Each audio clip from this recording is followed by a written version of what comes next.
Superman Leviathan Special Issue 1 sees Leone approached by a mysterious man wearing a holographic disguise, telling the woman he knows exactly who she is and is the one behind the invisible mafia, and Superman has no idea who Leone is. He finds it very impressive as he says that he got his disguise tech from what was left of the DEO and debated how to approach her, since people not knowing about her is her MO and it's kind of becoming his thing too, so they needed to meet. Leone says the DEO no longer exist with them thanks to rumors about Amanda Waller doing something with them, but wonders if this man is Leviathan. He reveals that he is, and she wonders if she gets to choose how she dies now, but the man says he's not there to kill her since she's the only one who seems to be doing anything right, and he's there to ask her professional opinion on how to finally get rid of Superman. Leone knows that lots of others have tried, but none succeed, and it's why the man is asking her, but Leone says that why isn't a word she allows in her company, but the man doesn't care since he loves that word. Leone says that she never needed Superman's attention since she had her father's love, since everyone is desperate to make sure he knows it was them who set the trap or organized the event, but Leone doesn't need that, which is why Superman can't ever find her. She knows Superman is just a broken boy from a broken home, and deep down he feels abandoned and alone in the universe. In the Daily Planet, Perry calls for Jimmy, telling him he needs Lois Lane as she would have broken this Leviathan story hours ago. Robinson says that it's no good if he keeps telling them to be Lois Lane since it's disconcerting. As she gets back to being hung up on by sources on the phone, Clark reassures her Perry is just pushing to get the story as Clark takes off to fight Mongol. Leone and the man meanwhile talk about Lois and her relationship with Superman and how she is a very dangerous woman who isn't afraid to use her publishing power. As Superman and Mongol continue their tussle, the man wonders if they should use the other thing,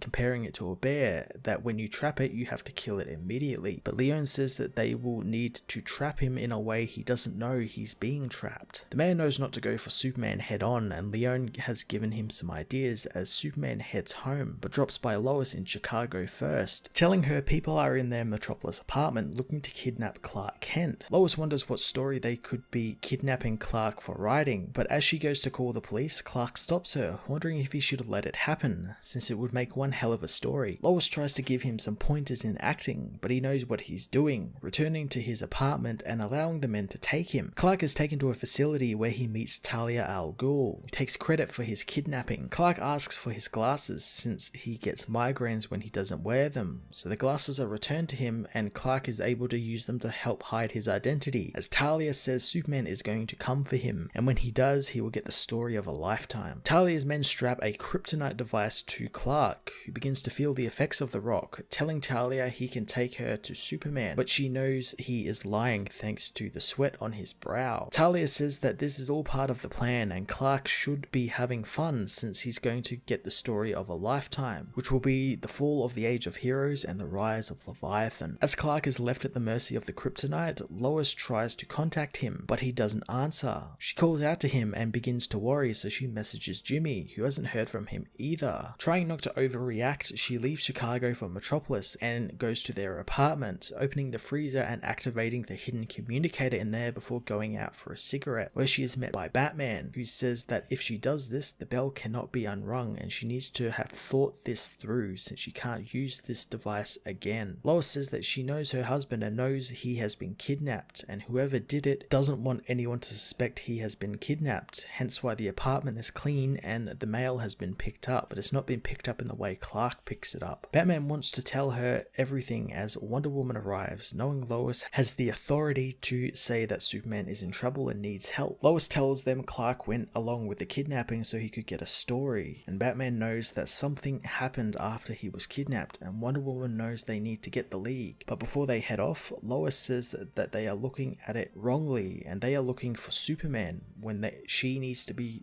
looking to find Clark Kent. In Gorilla City, Jimmy Olsen awakens after a wild night on his book tour to find a woman in his bed, a woman he apparently married. The woman reveals her last name is Jix, and Jimmy apparently took it in his marriage. The two try and determine what happened, learning that they met over a bottle of Gorilla champagne. The woman remembers that this was all part of her alibi as she dresses in her leather costume, revealing she is a time-traveling, dimension-hopping jewel thief who comes to different dimensions to steal back the gems that were stolen someone from her family. Jimmy mentions that he has been to other dimensions before as he tries to find his clothes. Miss Jix begins to leave, telling Jimmy to annul the wedding, tossing him the wedding ring back before mentioning the stray cat she found and put in his bathroom. Heading into the bathroom, Jimmy finds the cat Dexter has all but destroyed his clothes and then soon attacks him, escaping the bathroom and into the apartment, where it tears up all of the bed and other furnishings. Jimmy dresses in the destroyed clothes and reaches for his phone and signal watch as the cat suddenly violently vomits up bloody red liquid, covering the room. Jimmy knows that this is bad news as his signal watch alerts him to kryptonite and maybe Superman being in trouble. He texts Lois asking her for money to cover the damages of the room, but she asks where Clark is, but Jimmy doesn't know. Lois then suddenly blocks him on the phone and Jimmy is forced to decide what to do next, which meaning he has to escape Gorilla City with no cash or papers, along with a blood-vomiting cat. Grabbing the cat, Jimmy also makes a mad dash for the hotel exit, knowing he and the cat need to save Superman. In National City, Supergirl arrives at the destroyed Danvers apartment, wondering what happened to the building and to Eliza and Jeremiah. 3 months prior, Jeremiah and Eliza helped the wounded in the destroyed DEO building in Ohio, the two wanting to know what Leviathan is. Eliza says that this attack was inevitable since it's what the DEO was turned into that caused this to happen, which is why they left the organization, and maybe now that it's been destroyed, that's a good thing. Both watch Superman arrive and talk with Mr. Bones, and Eliza notes how their lives are so insignificant compared to gods and devils, and maybe burning everything down is the best solution here, and maybe they were working for the real bad guys all along. Jeremiah can't believe what he's hearing, but his wife knows that he's denying the truth. In the present, Supergirl knows that her parents were specifically targeted in this attack and wonders if it was one of her enemies. In the rubble, she finds Jeremiah's wedding ring and begins scanning the rubble for bodies or survivors, as 1 month ago, Jeremiah packs his things, ready to leave Eliza behind,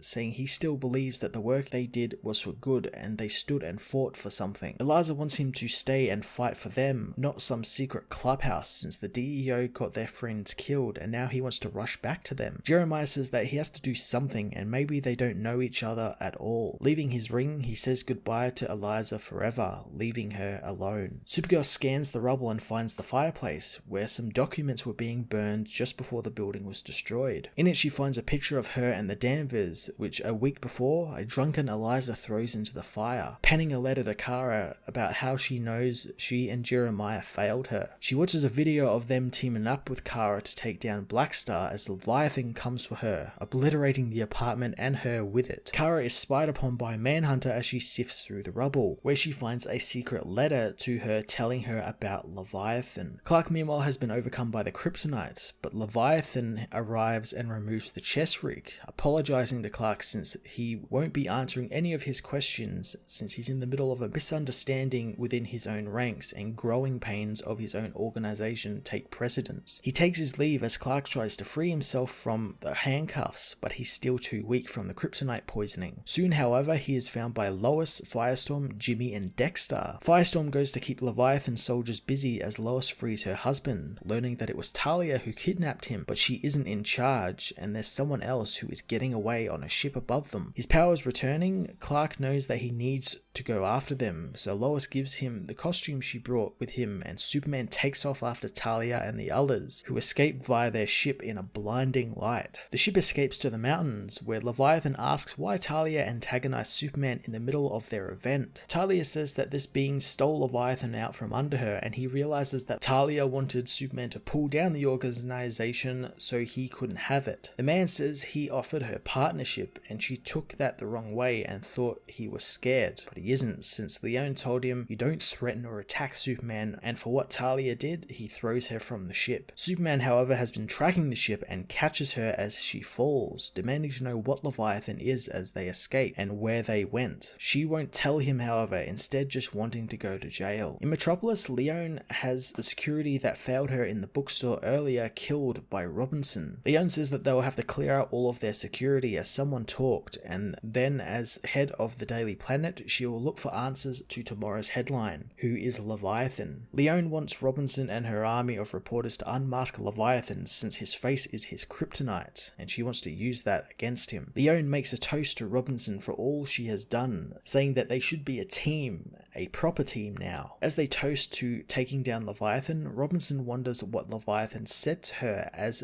they learn Clark was kidnapped on the news, making Leone realize that Leviathan was crazier than she thought. Robinson wonders what this means as Leone says that they will soon find out as Lois and Clark get to work on their big story. Superman Leviathan Special Issue 1 was an absolutely huge start to this big Brian Michael Bendis, Mark Andreyko, Matt Fraction and Greg Rucka story that further sets up the base of the story for the series proper beginning in June. I love that it gave us a good taste of things to come from all of these writers, especially from Matt Fraction and his Jimmy book, which looks like it's going to be a lot of fun. I'm very much also looking forward to the more mystery thriller stuff with Superman and what Brian Michael Bendis is doing, since it's so different and is actually giving his supporting characters lots of stuff to do and lots of competent stuff to do. Supergirl's surprising status quo change here with the Danvers is interesting as well, and I'm looking forward to Mark Andreyko continuing his really fun and interesting run on the book. All in all, this was a really good beginning to this big event, and I can't wait to see what happens next. I'm going to give this issue an 8.5 out of 10.